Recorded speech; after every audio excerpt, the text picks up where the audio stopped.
This episode is brought to you by Progressive Insurance. Do you ever think about switching insurance companies to see if you could save some cash? Progressive makes it easy. Just drop in some details about yourself and see if you're eligible to save money when you bundle your home and auto policies.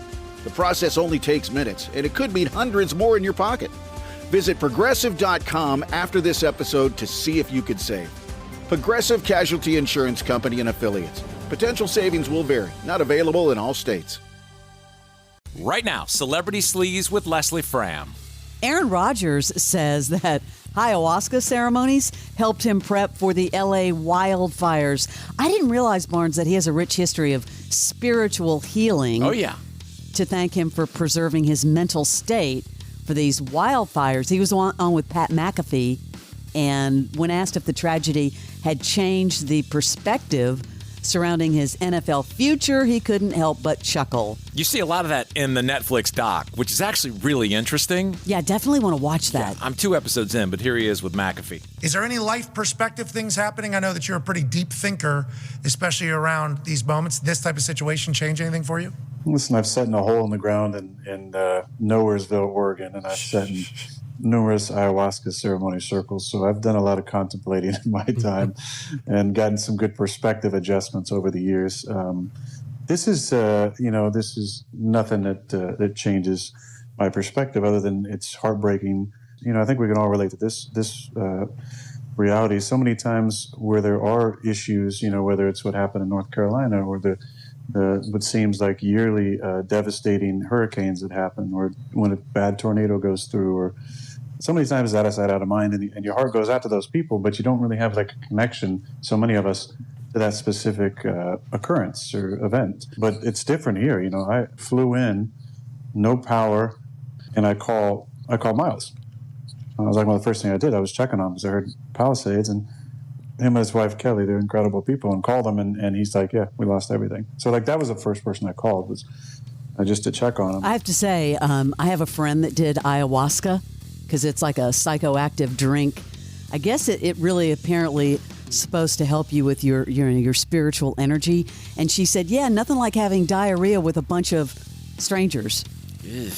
I mean, telling the story about calling his friends. Can you imagine? You rewind 20 years ago or 15 years ago when you actually had landlines. Oh. You would try to call your friends, and it would be a dead line. Think about that. As opposed to now that your phone goes with you. I know. I guess Flava Flav has been to the rescue. Now he is on social media, namely TikTok, asking people to stream Leighton Meister's music after, she and Adam Brody lost their home in the LA fires. Yeah. Starting to hype up my girl, Leighton Meister, and help her family recover from the fire. And he did the same thing with Heidi Montag. I mean, come on. Yeah, again, let's cut right to the donation. Let's not resurface the songs. These are not great pop songs, in my opinion. So he's pushing everyone to stream this? In my opinion, yes, he is. I've never heard that. I'm very sorry she lost her home. I've never heard that song ever. I never even knew she had a song out. I didn't either. Seriously. And speaking of the fires, Tyra Banks went on Sunrise Australia, that's their version of the Today Show, to promote her new ice cream shop there, but revealed that she lost her home in the fires. We know that you lived in LA. Yes. And you've got family and friends there. Yes. How are they doing after the fires? Some are doing okay, and some are, not doing so great. Yeah. Well, people who've lost their houses. I'm one of them. You lost your house? Yes, exclusive. Yes, I lost my house. I haven't really talked about it, but yeah, I have. I just didn't want to pull a lot of attention to me. I feel like there's a lot of people that need that attention, so I haven't really talked about it, but I can't sit here and not tell the truth that, yeah, we lost our house. Were you here in Australia, yes, or were you in LA? No, I was here. I don't remember. We were at a friend's house here, and we were celebrating and just having fun, and I just kept checking my phone, not for my house, but just for friends and family, just making sure they were evacuating and everything. And then I asked my partner, I was like, I'm seeing something here. And I just pulled it together and just didn't say anything to my friends and just stayed in that moment. And then we went home and we cried and we had our moment, yeah. That was really weird, though. I don't want to talk about it. You know what I mean? Like, she didn't, but she wanted to talk about it, which you should. That was awkward. I think it's uncomfortable for a lot of people. But it was awkward for her to bring it up to them. I think so. Have you been following this story about Justine Bateman calling Prince Harry and Meghan Markle, quote unquote, disaster tourists? No. She labeled them disaster tours as photos surfaced of them distributing food and supplies to victims outside the Pasadena Convention Center. Now, a source said it's offensive to Meghan and Harry that anybody would think this is merely a photo op.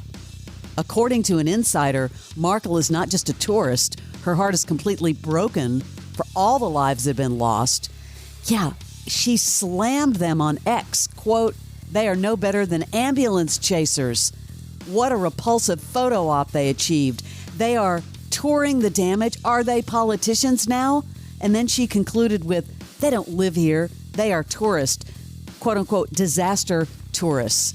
Wow, what a slam. What do you think about that? I mean, I think they were absolutely out there trying to help people. I mean, as much as I know a lot of people don't like her, but Meghan Markle, but really? If I had to make a list of people who were taking advantage of it, are you there? I wouldn't struggle to put Meghan Markle on it. I'm just saying. Really, Barnes? From really? what we've seen her motives in every part of her life. I'm just saying. I just said if I had to make a list from all these people calling other celebrities out, I wouldn't struggle or argue to see her high up there. A lot of people think she's a huge opportunist. The call out of all call outs, though, to go on X and call them that? Wow. Yeah. Who did that? Justine Bateman. Oh, Justine. That's right. Justine Bateman. Yeah. Yeah. I think Kelly Osbourne was doing that. She didn't name names. The same thing. You're right. But yeah, for her to come out and name the name, whoa. Critics' Choice Awards set a new date among the fires. It was originally set for January 14th in Santa Monica, has been postponed twice, and now scheduled for February 7th. Chelsea Handler hosting again for the third year. That is your Celebrity Sleaze. Bravo TV star Lala Kent holds nothing back. Like, I go into a full spiral. Get to know the TV personality. I talked about this with Teresa Giudice. Remember when I pushed Andy Cohen? Yes, it was iconic. Okay. The entrepreneur. What are we manifesting in 2025? And the mom. Sosa is a dream baby. Your kids are older. It's Bravo children. The celebrity children of celebrity Bravo love. Give them Lala. Follow and listen on your favorite platform.